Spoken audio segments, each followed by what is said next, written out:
Hello. How do you turn a boring shot, just say you had a visually boring shot, how do you make it look interesting using black and white? There's a little secret to this, and that's what I want to talk to you about today. So this is X-ray video vision, and it's where we take a video and we put it on the slab and open it up a bit, have a look inside and see what makes it work. So this video I want to share with you today was just a short promotional piece that was used by ASUF, I think it was, but it was, Aussie Speakers USA. It was a group that I was involved with, and they did an interview, series of, like little mini podcast videos, put them up on social. And what they decided to do was go with a black and white theme. And I don't know, because I never asked them about this, whether they actually planned this. But when I saw this, I thought it was a good learning moment. And that's what I wanted to share with you. So if anyone's out there and you are listening live or you're watching this later, put something in the comments. Let me know if you're there. Say hello. Tell me if you've used black and white before. And if you've had any success with it, because I'm going to show you in a minute. It is just like so super easy to do black and white now. Well, actually, why wait till later? Show you now. There you go. It is like a checkbox. Click the checkbox and you can go straight to black and white. But this is one of the problems we've got here, because what you're seeing really isn't black and white. But I won't get there yet. I will stretch it out a little. So I think the best way to start here is to actually, now I just realised I was welcoming a member to New Video Professionals. Let me go back into my sessions. And again, this is very easy because it's all touch button easy now. All right, this is the video and I'm going to break it down in a moment.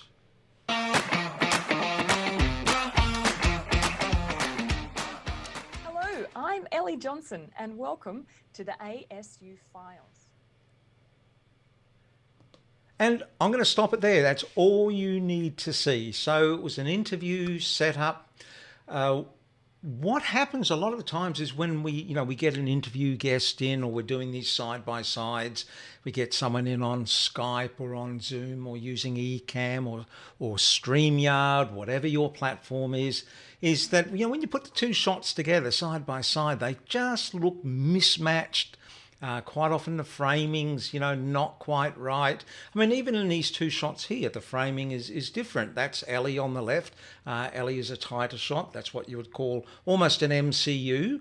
Although Andrew on the right, that's sort of like a wide MCU, or would call it like a loose, like a loose MCU. I mean, it's generally what you'd call that. So they are mismatched a little bit. But what they've done with black and white, and remember, this is as easy as clicking a button, is that just going with a black and white theme, you can all of a sudden just match up. And so you get consistency between the host and the guest, and everything just ties together a little bit better. And if you put, black borders around things. But they've done something here, and again, I don't know whether the person doing this was aware of it. Most people aren't. But there is a little secret when it comes to doing black and white, and it can lift black and white dramatically. So I'm just going to go, I reckon if I go back, no, I won't do that, because what will happen, what I'll do, you just see me in this little window here. There you go. So when you're looking at me here, see, I'm not really black and white. What I am is grey and grey. This is, quite often people call this a black and white shot, but what it is about 20 shades of grey. And grey is flat. Grey visually doesn't have punch. This technique that I'm going to tell you now is, they worked this out in Hollywood in the golden age of film noir. Film noir means film black. It was in black and white, but it was that typically they were like gangster movies or police dramas, and they were like a lot of nighttime and big shadows, and it was deep black shadows, and that is the key. In black and white, you must have black and white in the shot. And as you see in this shot here, it's essentially just a whole sheet, a sheet of greys because, what have I got? I mean, I've got my blue background out here, and in color, it all looks great. But when we take the chroma or the color out, we're just left with, this is called luminance. And it is, this is nothing's black, nothing's white, because these are all, when you take the chroma out, just a grey colour. So what they've done in this shot is that if you see up here, I mean, look at Ellie's dress. She is actually wearing a black dress. So whatever you're doing, if you're thinking about doing black and white, you've got to put something black in, and it's just saved here because Andrew's collar is white. And if he didn't have that white collar, you can see it's actually white compared to the background, which if his collar wasn't there, I'm just looking there, you'd sort of think it's white, but actually having full white in there, it's like black and white anchor the outside limits, and then all the greys sort of just fall in through there. And you get an image which has punch. So if you're going to do a black and white, and remember, this is it. It is as easy as just clicking that checkbox.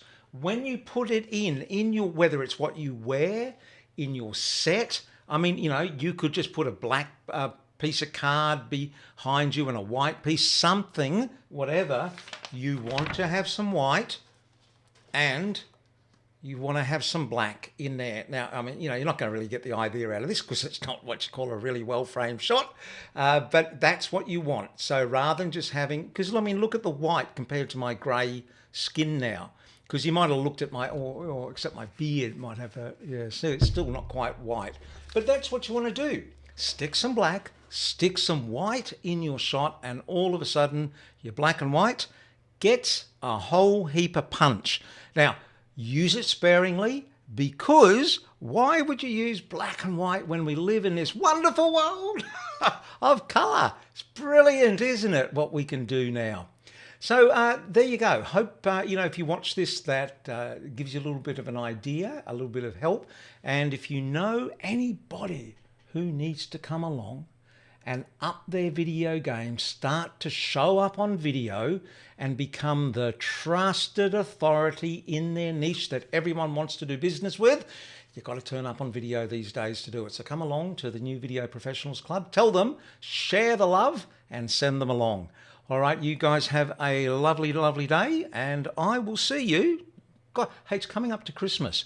I'll probably do another one of these next week, and then, have a little break over Christmas. But anyway, still lots of stuff happening daily in New Video Professionals. All right, hooroo, bye.